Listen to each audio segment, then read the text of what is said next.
let's talk about a powerful shift in thinking that can completely transform the way you spend money for the rest of your life. Most people look at expenses and simply ask, can I afford this? Or, is this essential, discretionary, or luxurious? Which is good? That's where we started, with the EDL framework. But today, we go one step deeper. We introduce a new lens, the asset versus liability lens. And here's the game changer.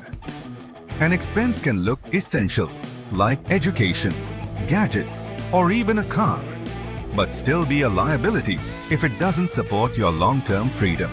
So what exactly is an asset expense? Let's take it from someone who's shaped the mindset of millions.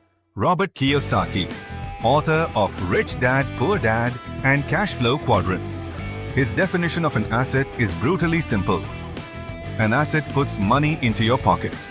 A liability takes money out of your pocket. Think about that. Not emotionally, not based on whether you like something, but based on its financial outcome. So if you buy a course that helps you start freelancing and you make money from that, asset. If you invest in mutual funds that grow over time, asset. If you buy a second phone because it's cool, but it doesn't help you earn or grow, liability. That's what the rich do differently. They don't just spend, they direct their money like a boss towards things that support their income, growth, or freedom. Let me give you a few relatable examples in the Indian context. Let's say someone spends Rs 2,000 per month ordering food online. It might feel convenient, even necessary, but in many cases it's not fueling any long-term return. Now imagine redirecting that Rs 2,000 into a monthly SIP. Over 20 years at even a modest 12% return, you've built a corpus of Rs 20 plus lakhs. That's freedom buying itself a front row seat in your future. Or picture this, buying a Rs 90,000 iPhone on EMI. Now contrast that with using the same Rs 90,000 to build a website and start a side hustle that generates recurring income. Which one's the asset? Now I want to be very clear. This isn't about guilt. This isn't about saying don't have nice things. It's about having free things. Freedom to choose.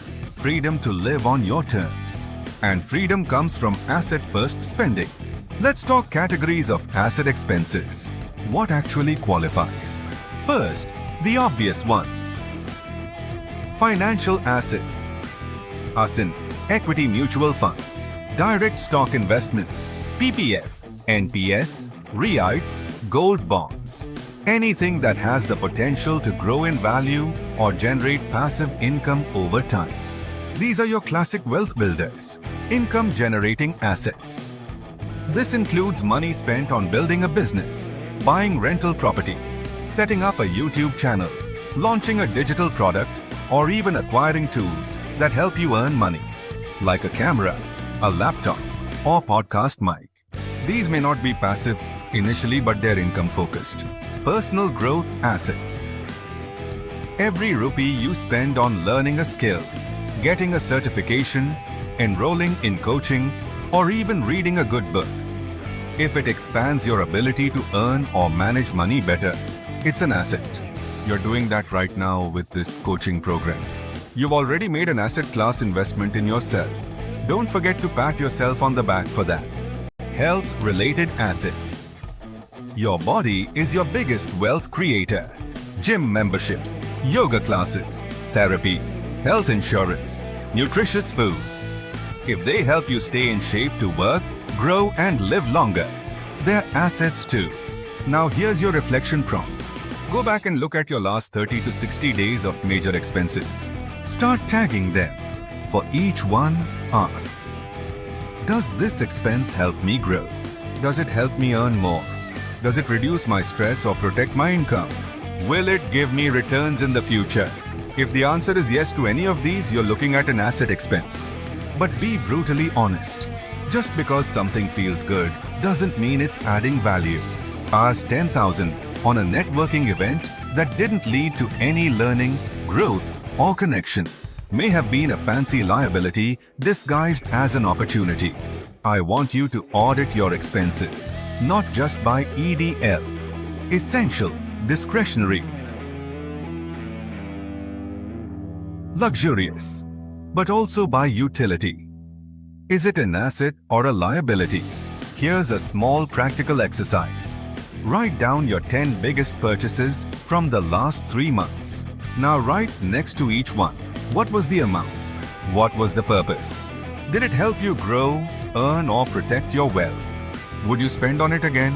With full awareness, you'll be surprised how this single review builds clarity and courage.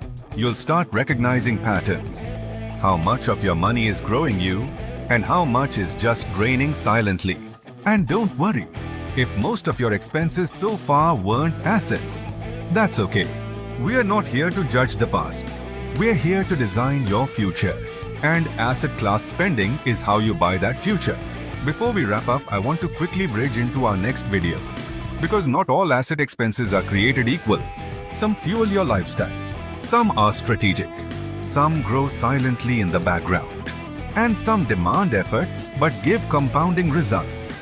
In the next video, we'll dive into Ron Malhotra's brilliant framework, which helps us classify asset expenses into 4 powerful categories: operating, lifestyle, intellectual, and financial assets.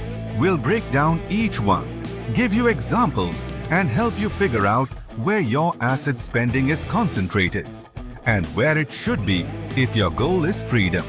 So get ready. You're not just learning to save or cut back.